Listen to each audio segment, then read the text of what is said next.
let go, I release, and I know I forgive, I receive, I can feel, I believe, I am healed, I am whole, I release, I know.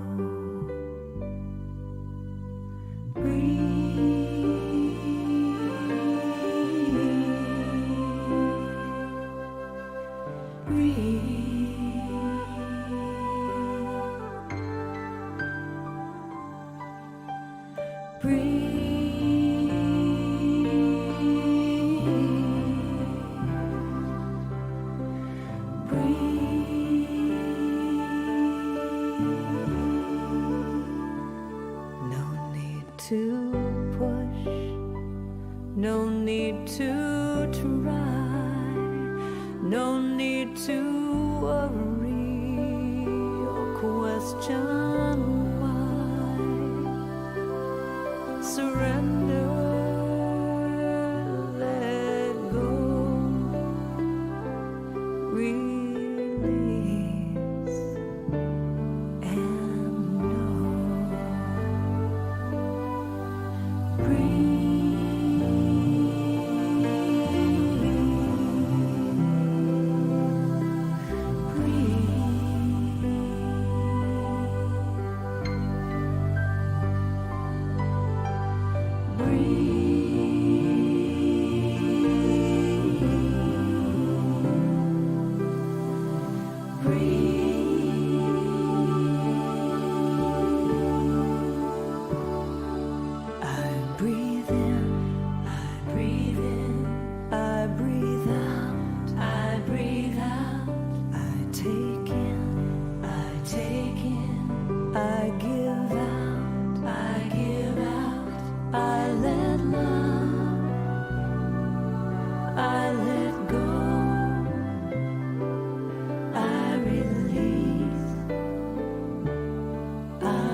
Everyone wishes to live their best life. We experiment with various ways to achieve that, whether it is through study, competing, finding a partner, working hard, or admiring someone who inspires you. It is the quality of our inner being that does it all, or grapples with fulfilling life's calling. For the past 20 years, the Brahma Kumaris in Washington, D.C.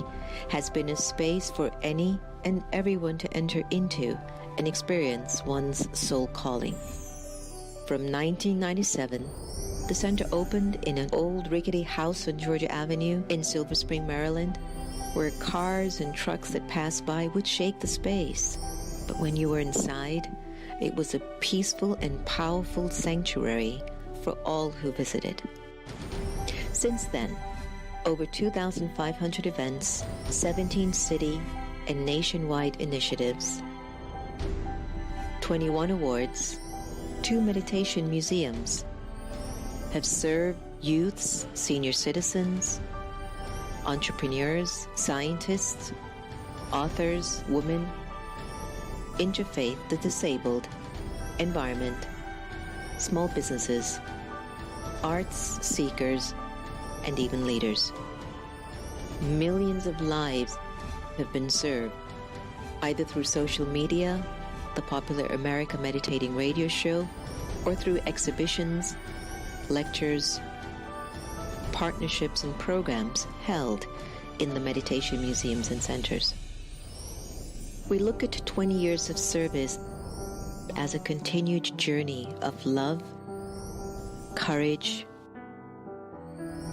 wisdom, and determination with friends from diverse backgrounds and thought who believe a better world is possible when we make ourselves better human beings. Meditation is an important tool that helps us to gain greater clarity, insights, and inner power so we can make healthy choices and amplify our capacity to live a full life. In times of great anxiety, insecurity, and fear, meditation is an essential practice for everyone to gain stability and inner strength. Just look at what a few dedicated, purposeful, and kind group of committed people have been able to achieve in 20 years. Thanks to everyone who have supported us along the way. And thanks in advance to those who believe in our work and power of intent. Brahma Kumaris Meditation Museums, where peace is inside.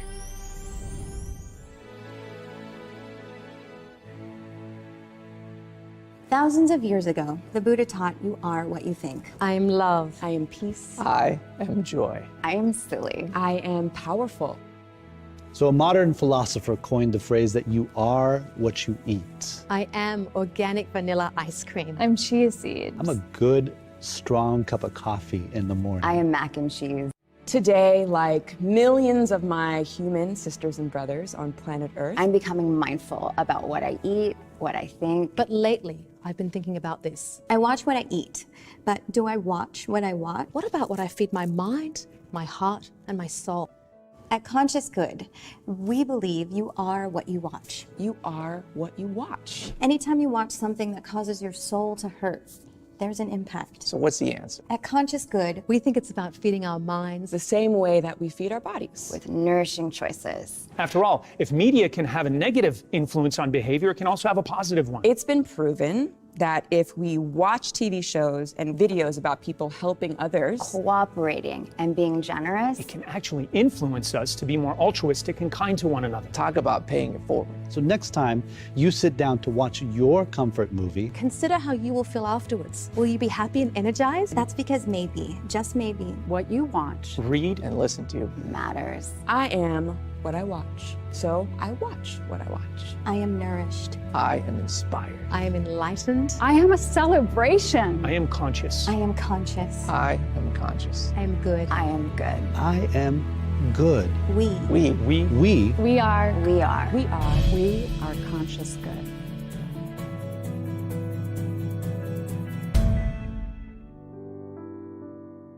Om Shanti.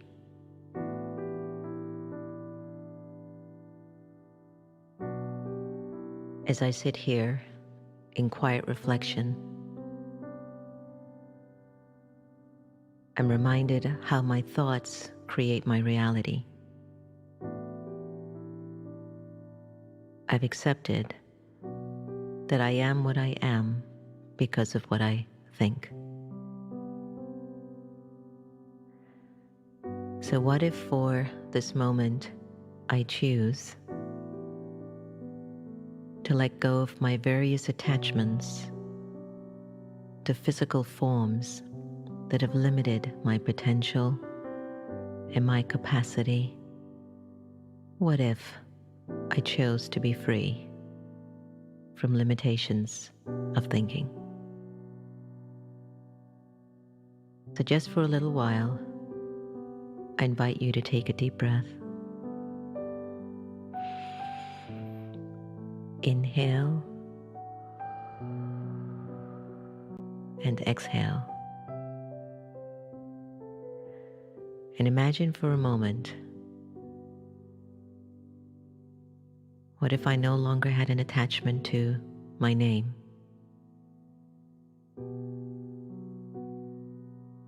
How would that feel?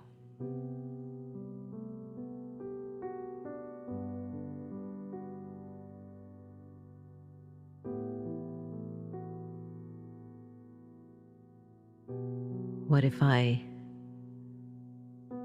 let go of the awareness of the gender?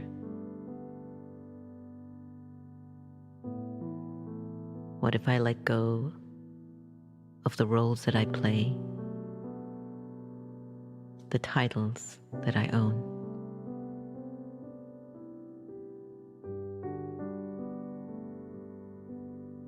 What if I decided to release thinking of myself as a religion, a language, a nationality,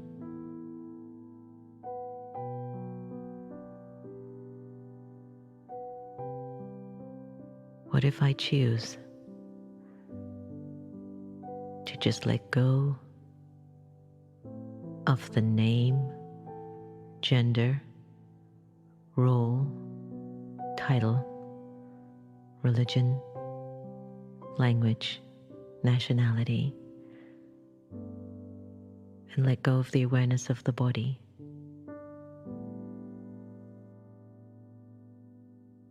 How would I feel?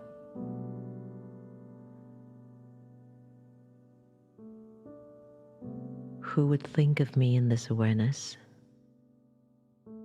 And who would I think of? I would think of God.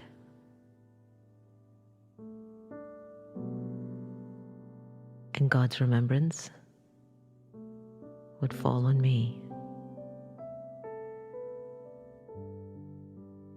And I, the living soul,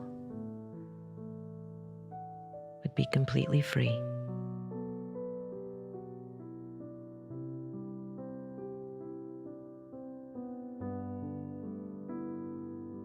Let me just sit in this moment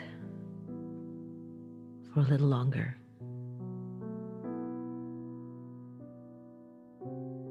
And just be free.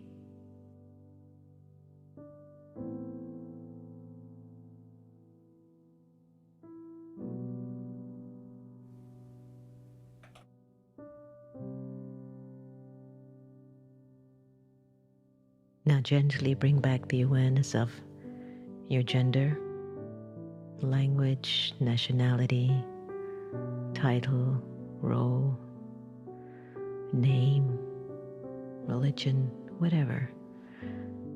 Bring it back to your awareness and see if you can bring the experience of freedom and peace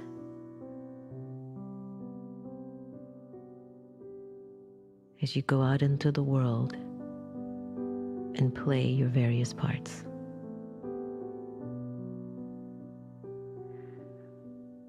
Om Shanti.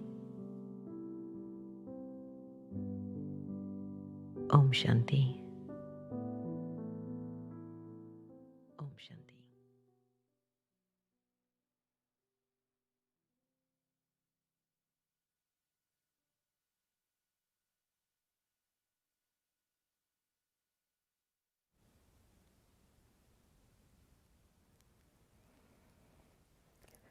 Om Shanti, everyone. Welcome back to your next normal. I'm your host, Sister Jenna. If you're joining us for the very, very first time, a very, very heartfelt and warm welcome to our incredible tribe, to our incredible family. You've stepped into the vortex of some of the most beautiful people on the planet with great hearts, and we're very glad that you could make it tonight. And to all of you out there, hi, Asmita, Louise, Bryn, all of you. I was looking at who was on before on the chat, and it's good to see all of you today. Wendy, Bartiban, Erica, Varsha, Annette, Indu, Shobha, Nisi, Divyani, Parveen, all of you, Nikhil Kumar, Om Shanti. Om Shanti, Om Shanti, and a very warm, warm good evening. So today's sharing is one that you all hear me talk a lot about in just about every program that we've had. And of course, I'd be curious to know just how everyone is doing out there, and how did the day go, and was there anything new for you? And did you try anything new? Was there something that perked your curiosity, or something that happened to you that you felt the value of the moment today? Whilst doing some research for the production of the Diwali dance, I was looking over some footage that Bharti is going to be editing, and I was just thinking to myself, you know, life is no longer about how many days you have to live, or weeks, or years, or decades.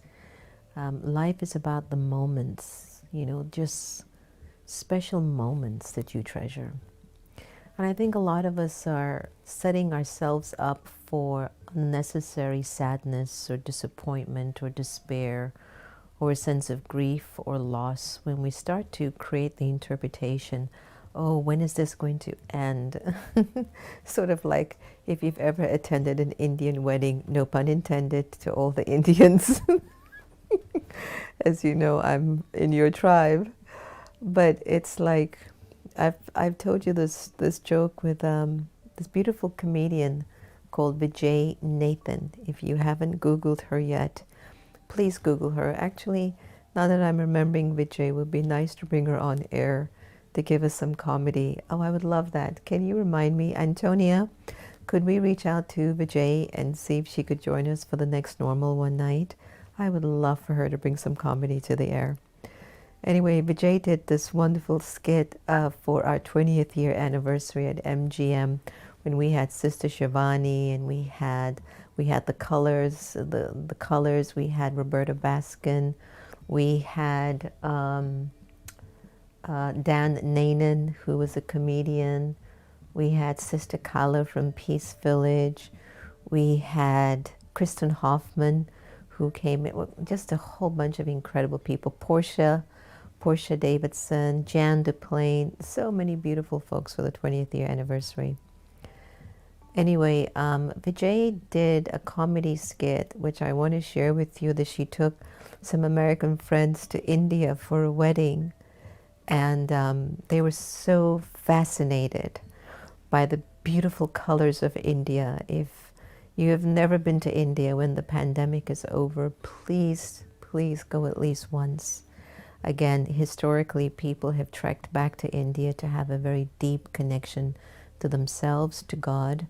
And perhaps one of the reasons why India is so well known as the greatest pilgrimage place on earth is because of its ancient fragrance and its history, where the deities once stepped on that land and left an indelible mark of divinity in action.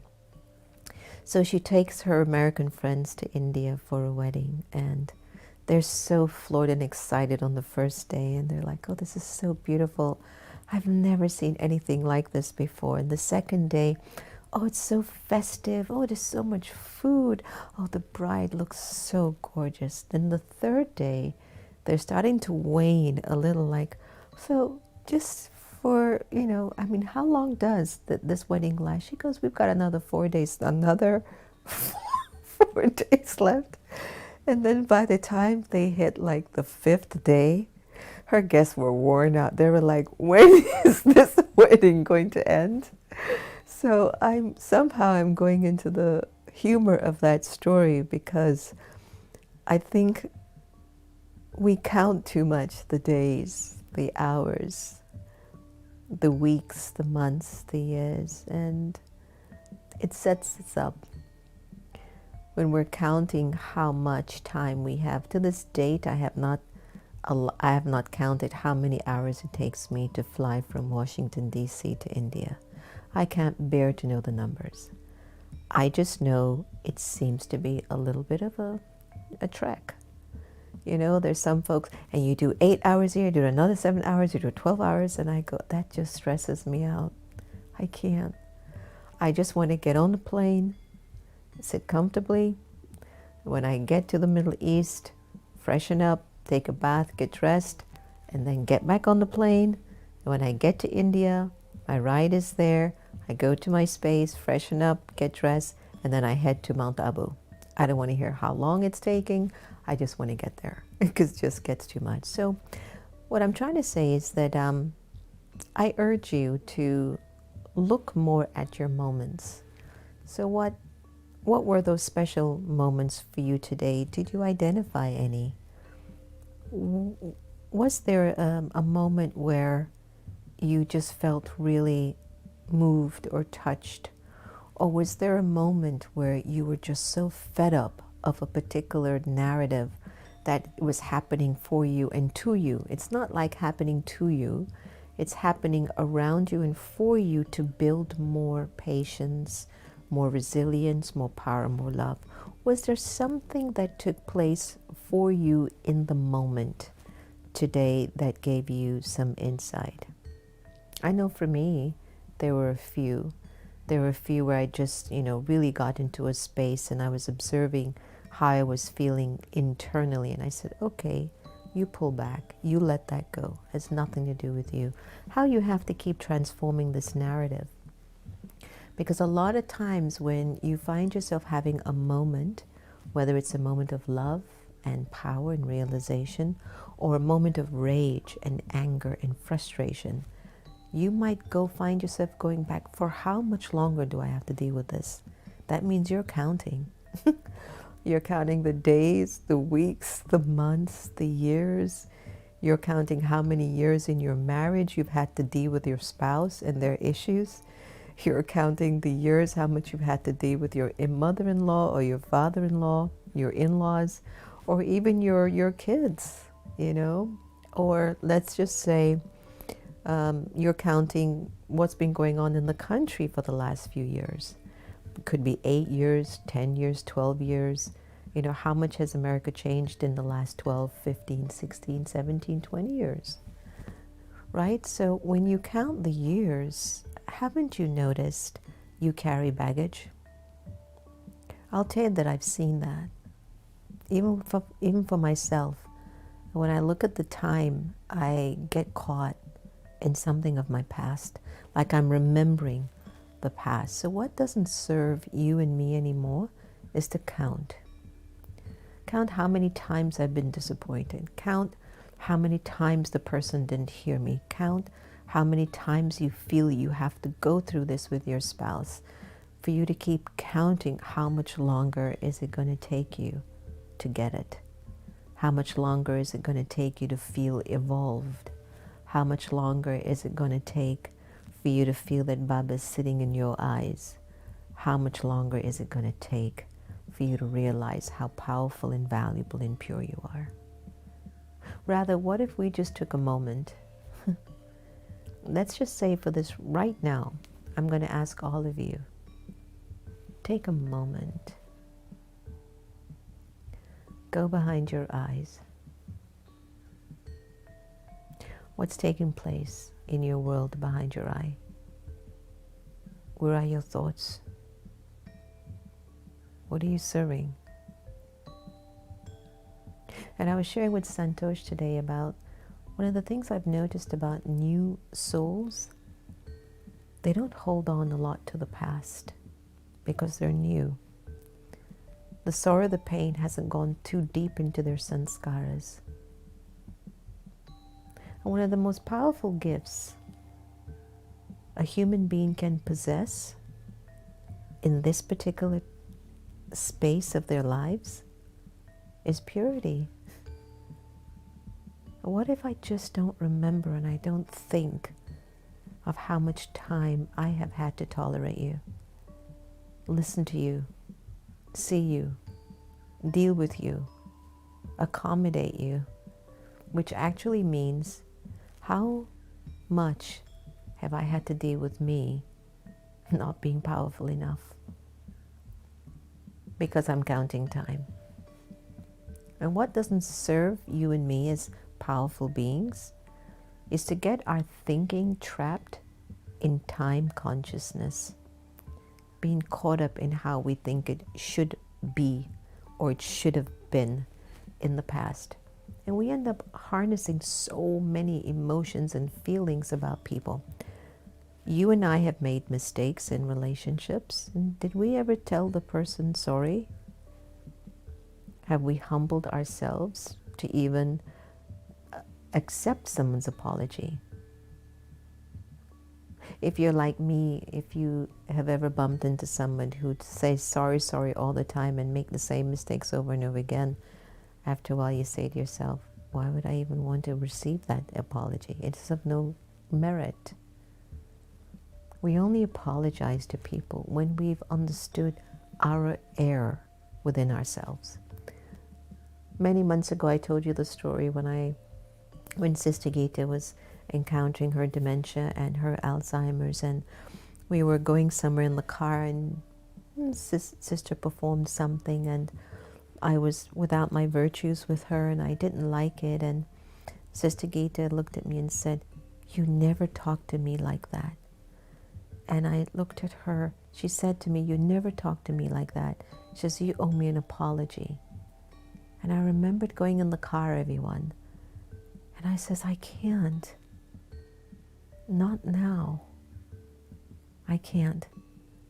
And as I was driving the car from the house to the meditation museum, I'm thinking about why would I throw away my greatest asset, which is my peace and purity, over something and someone I have no control over.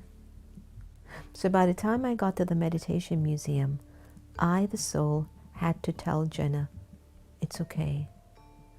Let this one go. You must. You have to forgive yourself for this one." And it was until I had realized my impatience was only being fed because I had a desire for her to be something else that I reacted without virtues. And once I had realized that, my apology meant everything when I gave her my apology. And as a result of that, I made it very clear to myself, let me be very, very mindful of how I treat this soul, me, and also how I treat that soul. I had one of those days today with her too, today. And I just said Om Shanti. I just said Om Shanti. And it was just one of those days. If I told her left, she went up. If I told her down, she went right. If I told her sit, she stood up. And I don't mean if I told her like I'm trying to control her. It was if I was guiding her eat, then she wouldn't. If I told her close the door, she opens it wide up.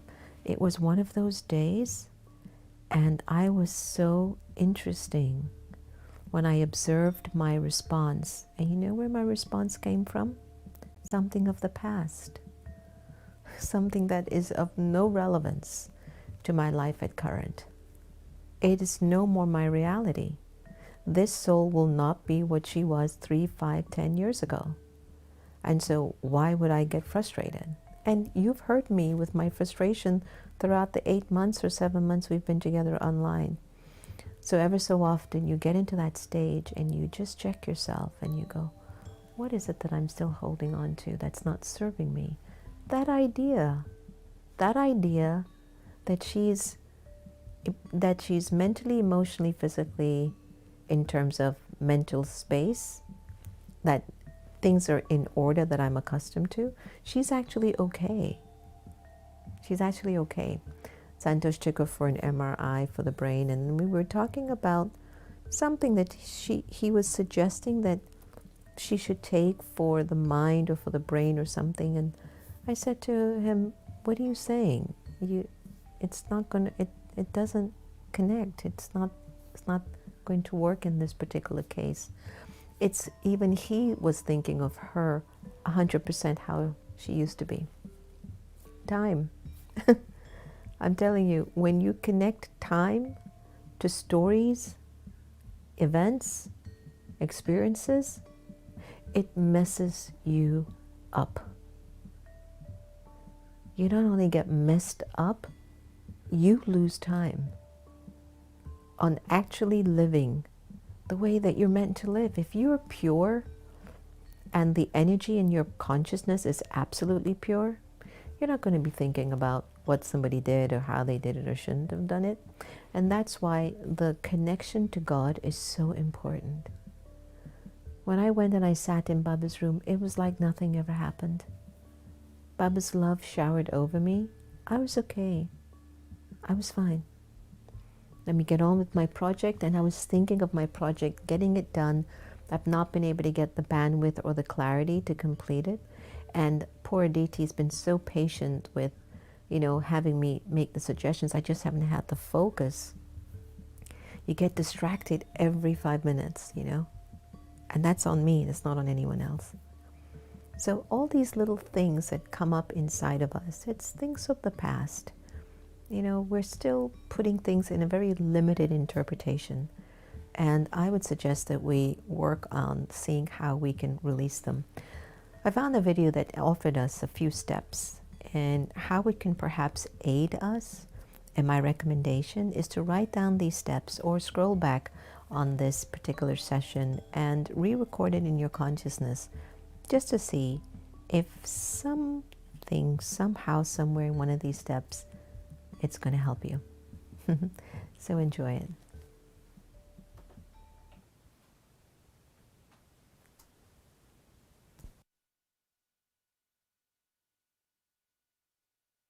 Or heard hurtful words directed to you that slipped from a loved one's mouth. Some actions affect us more than others, depending on what we take more personally. As a result, the past often becomes full of heavy emotional baggage we bring with us wherever we go. So, how do we move forward and leave it for good? Here are 8 ways to let go of painful memories. 1. Identify what triggers you. This can be closely linked to your childhood. Think about what upsets you. Is it someone raising their voice at you? Perhaps it's when you're pressured into doing something uncomfortable.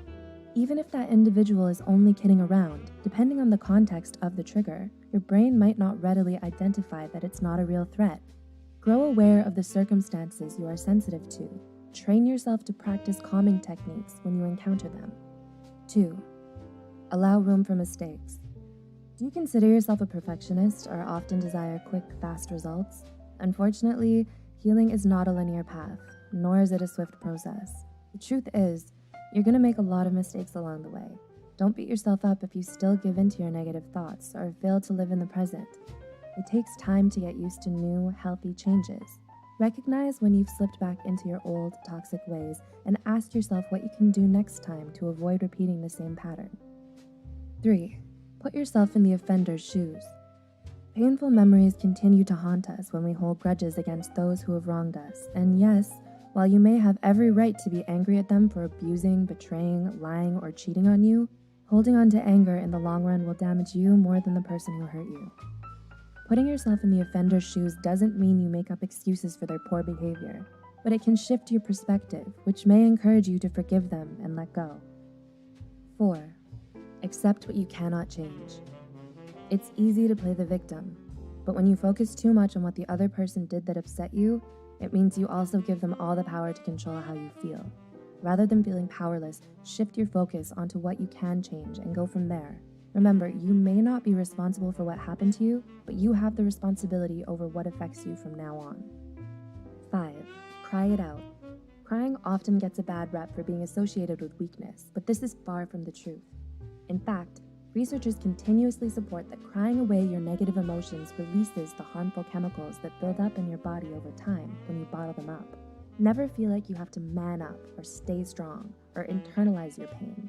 This can do more harm than healing in the long run. 6. Embrace rationality.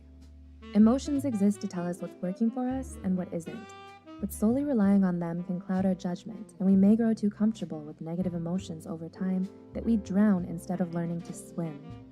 When we ruminate over past memories, we neglect to use our logic. Although it's impossible to stay 100% detached, we can take a more rational approach to understand our trauma through a different perspective. 7. Recondition your negative thoughts. One technique you can use is wearing a rubber band on one of your wrists. Every time you catch yourself thinking bad thoughts, gently flick the band on your wrist. The uncomfortable feeling you get while doing this will train your mind to associate it with your negative obsessions. Your ruminating might not stop altogether, but it can be modified under your supervision. And 8. Don't take yourself too seriously. It would be sad if life only consisted of paying bills, healing from broken hearts, and working. But it's not. It can be so much more if we open ourselves to good company and new places. Amplifying your ego is great if you want to build confidence, but taking yourself too seriously within the process is actually a waste of time when you could be laughing and having the time of your life. That's reminding me of doing the haha yoga. You saw how wonderful those steps were, and all we need to do is just to even try one. Like for me, it's again not taking yourself so seriously. I have to tell you that's one of the greatest gifts Sister Gita has taught many of us, is how not to take ourselves too seriously and to laugh our ways, laugh our stuff off, laugh our issues away. Anyway, I hope you liked that video and it was informative enough for you to say, I think I can let that go. I think it's time for me to move on and stop holding on to stuff that I have no control over anymore to change. None whatsoever. And if you are to accept the idea that things are pre-recorded and that we're living out a script that's already written for us, and it's something I'm still sorting through, then why in the world would I be affected? If I'm meant to say what I'm about to say or do what I'm about to do, then why am I being so hard on myself? I think that has all to do with the attachment issue. The more the vibration of attachment is inside of the soul, and the vibration of attachment is actually removing the energy of love from the consciousness. So imagine if I look at the situation that I'm in currently, or if I live from the place of love within me, which would be soul consciousness and Baba, it'll definitely be, I'm in the awareness of being who I truly am, the soul, and I can feel the energy of God's light and might over me, through me, for me, then I'm not going to take anything personal. And I'm not going to cheat my present life by trying to pull something up from the past which I can no longer change. That's what purity will do. And purity will increase and amplify when I'm more soul-conscious and when I'm more God-conscious in remembrance of Baba. We were remembering Daddy Janki, for those of you who know Daddy Janki, who was our spiritual mentor of the Brahma Kumaris, and we were just saying how she just had such a beautiful balance of how to live her spiritual life. She was a friend. She was playful. She loved dancing. She was serious. She was clear. She was committed. She stayed honest. She was clean.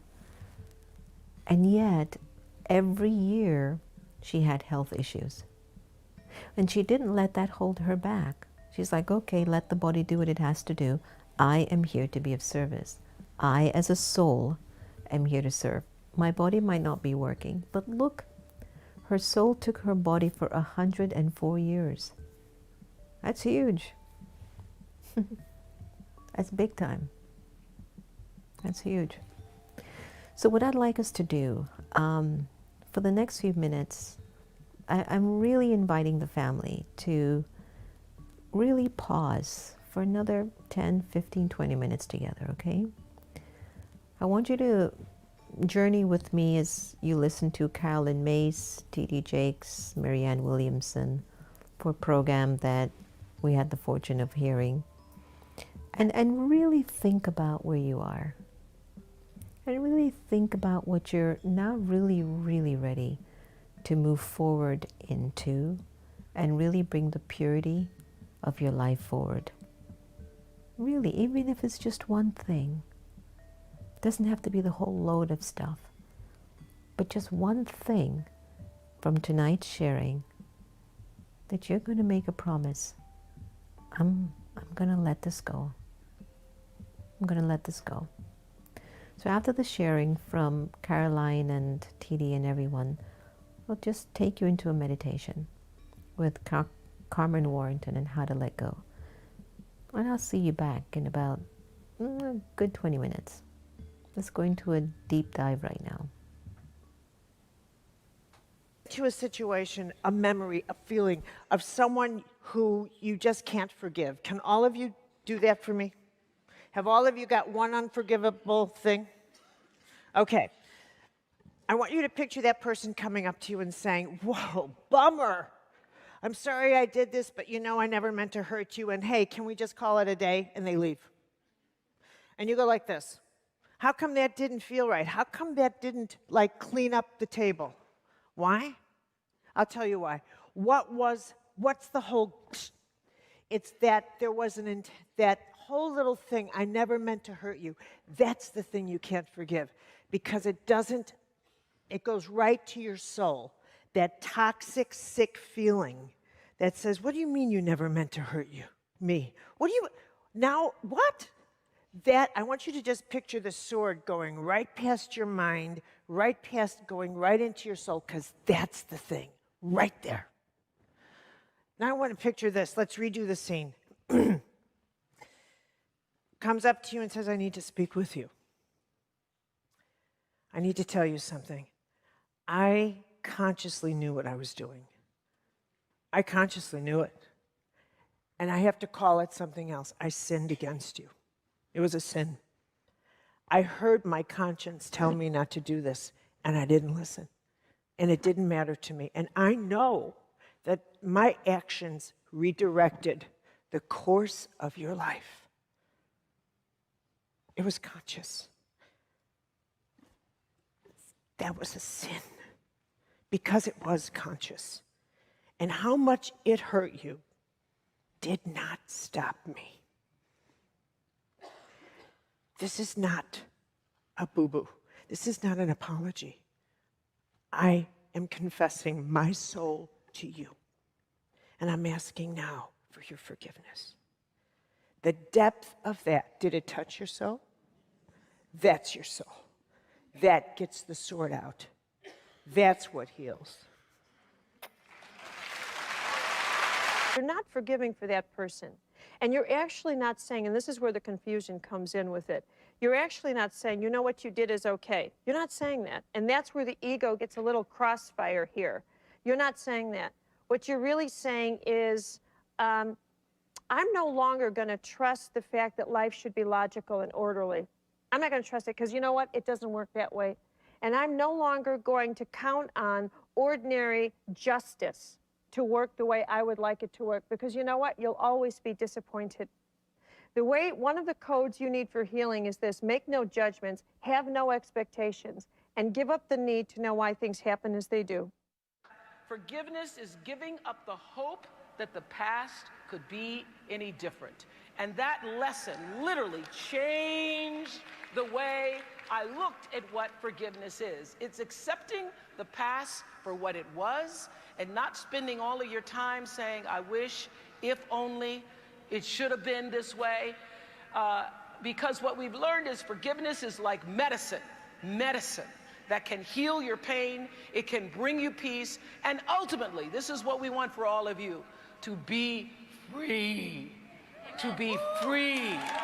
To be free. Given, and this is one of my favorite quotes: unforgiveness, unchecked, becomes a cancer in our soul.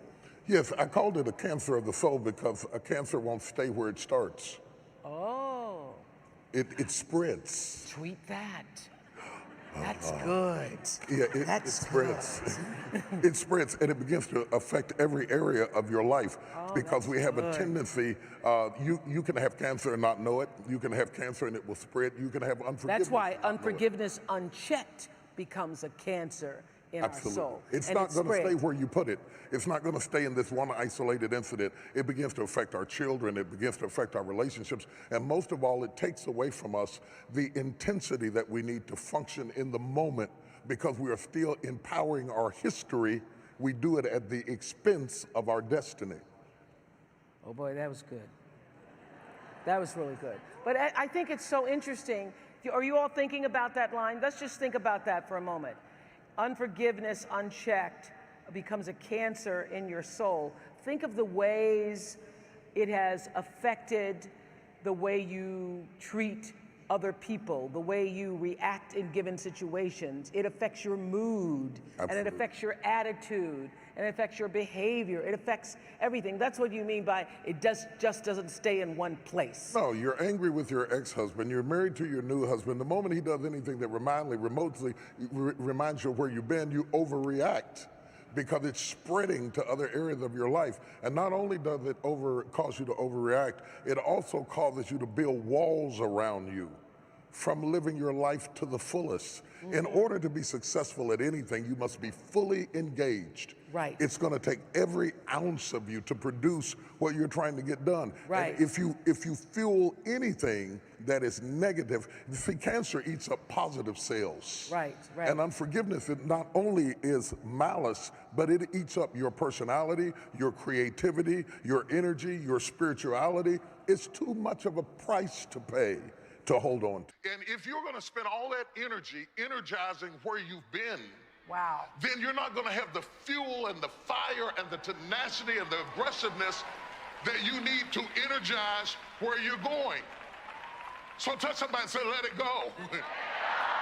Let it go. Wow. Women are taught to think that it is powerful to hold people hostage with what they did wrong, that that's your power, that's how you get back. No, I didn't forget it, and I'm strong, and I'm tough. But it takes more strength to forgive than it does to be vengeful and angry. And the worst part about it is, I really believe that forgiveness does not exonerate the perpetrator. It does not justify their behavior. Forgiveness is a gift you give yourself. Because you let it go. Because you let it go so that you are available to be your highest and best self. And because you are saying that it is not stronger than me. It is not stronger than me. I disconnect from it as a sign that I am in control of it, and it is not in control of me. That when you rehearse those visions and images, you empower them. You actually enshrine them. I decided to cast down the idols of my history and to embrace the possibilities of my destiny so that I was available when God's roll call was made. Are you present and available for what I want to do in your life right now? My hands are free. Here I am. Pick me.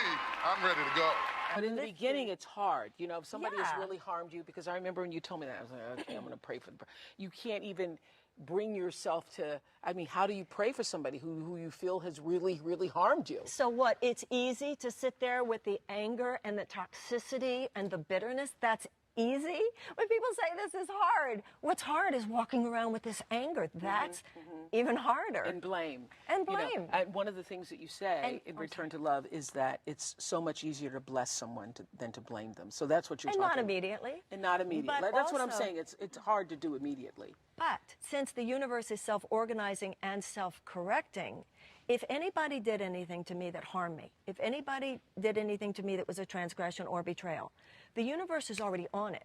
The universe has a way to make sure that I get whatever in the material world that person took away from me. I call that the principle of divine compensation.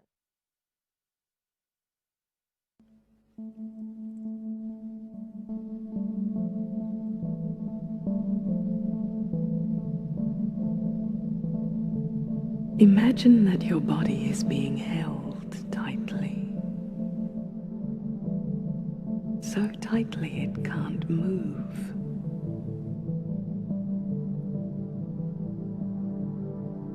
As you relax each and every part of your body, you will become free, released. This body will let you go. But first, you must let go. End the struggle and enjoy freedom. Start at the feet. Just let them go.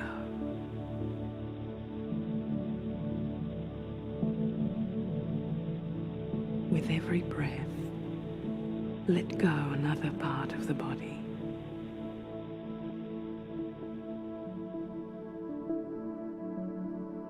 The legs.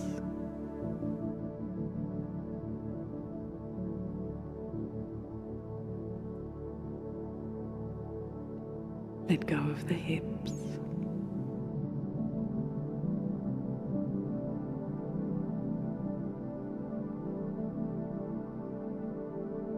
Let go of the stomach.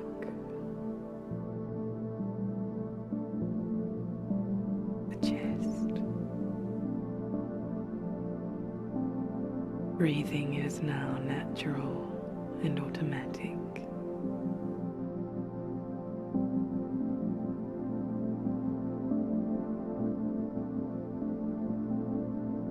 Let go of the hands, the arms,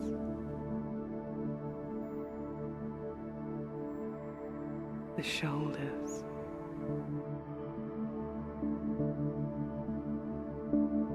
neck, and the jaw.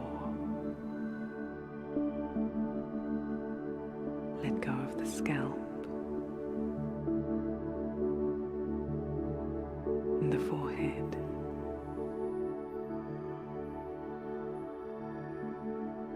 Let go of the face.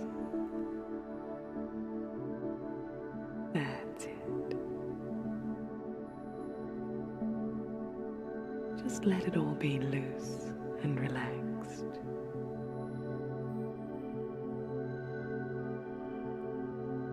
Even if something tries to pull your thoughts back to the body, let it go. Be free from worry.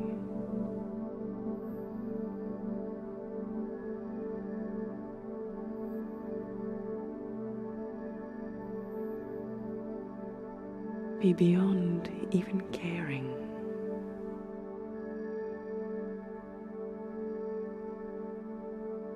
Like a child, a very young baby. Be free of responsibility and relax.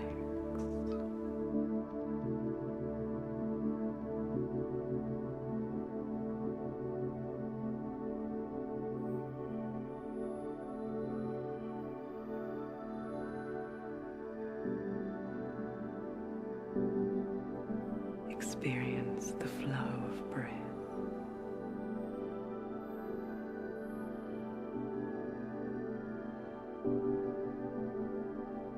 As each breath comes and goes, my thoughts dissolve into space.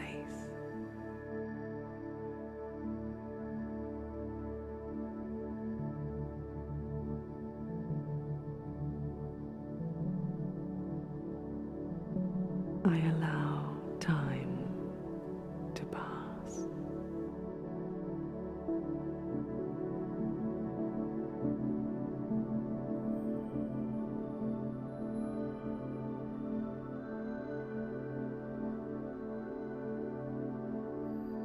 Let go of thoughts, floating freely, completely free and light.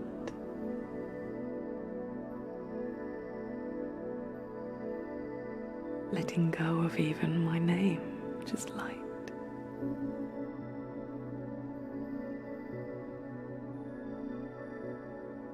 Just the awareness that is me.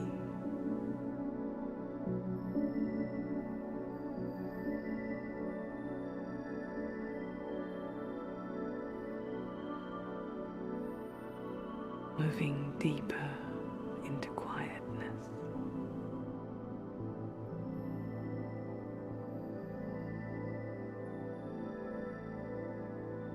Stillness.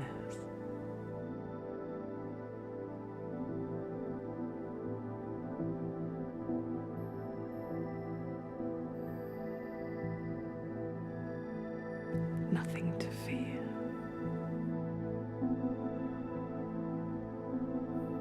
Nothing I need to hang on to.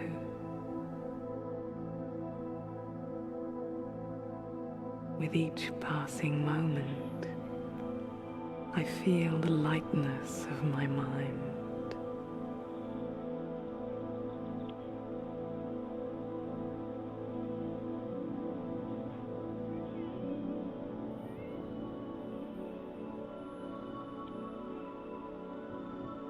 Moving towards the light.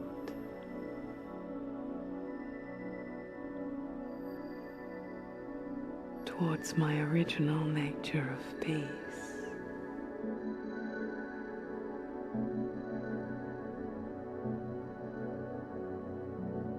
I move beyond all boundaries into the open. Towards the beautiful, bright light.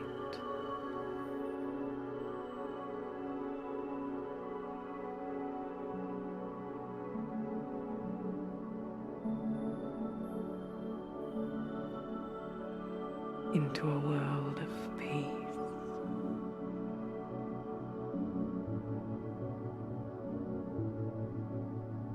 Silence.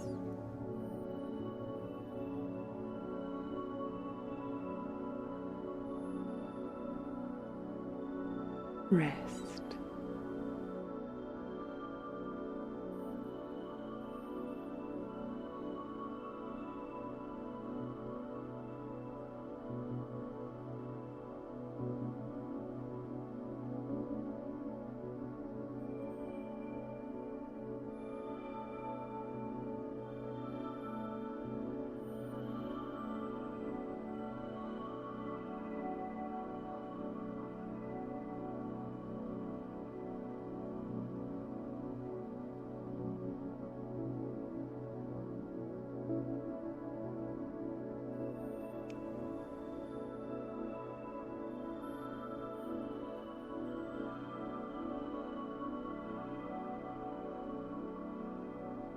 From a distance, watching the breath coming and going.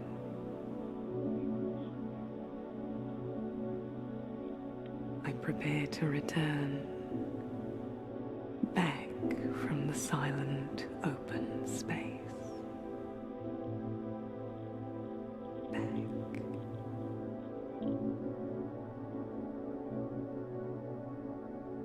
Back to the awareness of my body.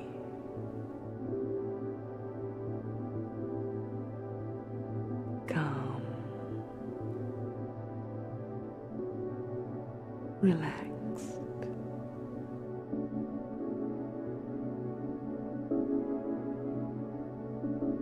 Filled with peace.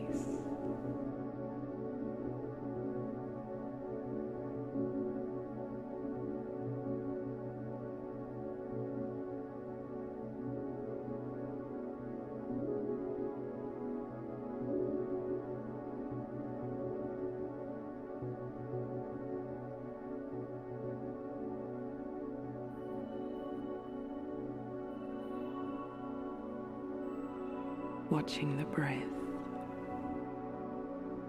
coming and going.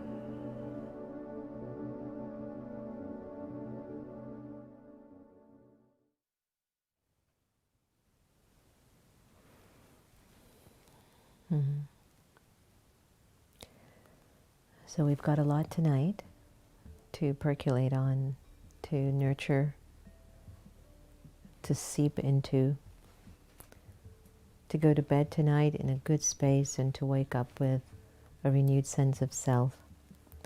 I hope today has offered some insights for you in whatever way it needed to, and definitely inviting you into just taking that one step of courage.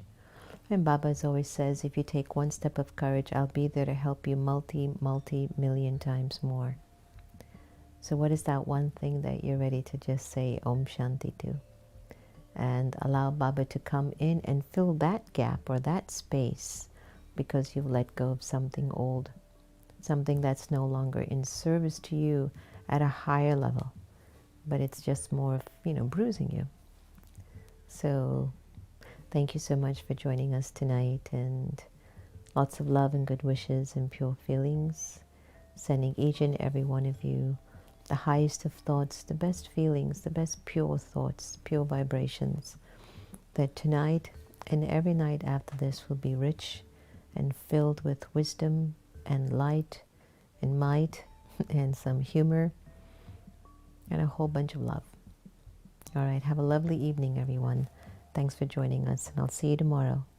Om Shanti.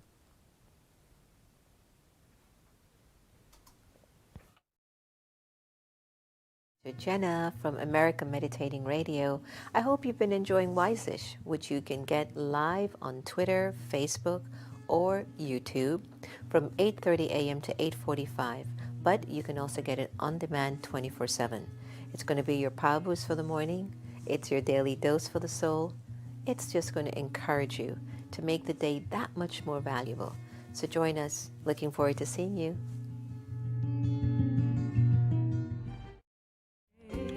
Thank you for this day, Spirit. Thank you for this day. Thank you for this day, Spirit. Thank you for this day.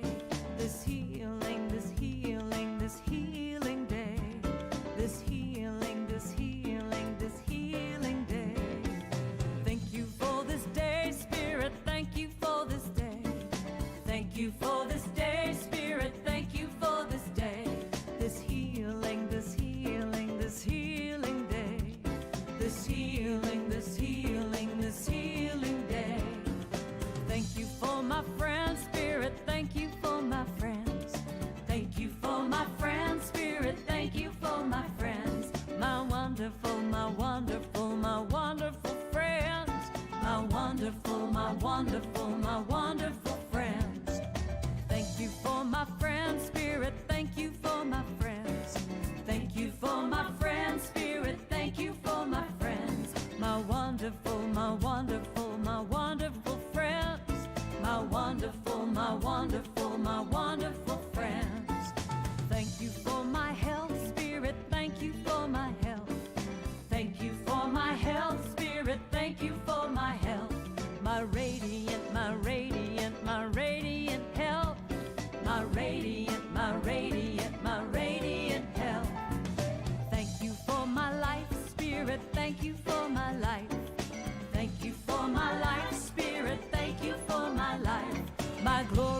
my glorious life. My glorious life.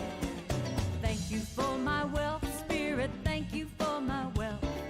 Thank you for my wealth, Spirit, thank you for my wealth. My opulent wealth. My opulent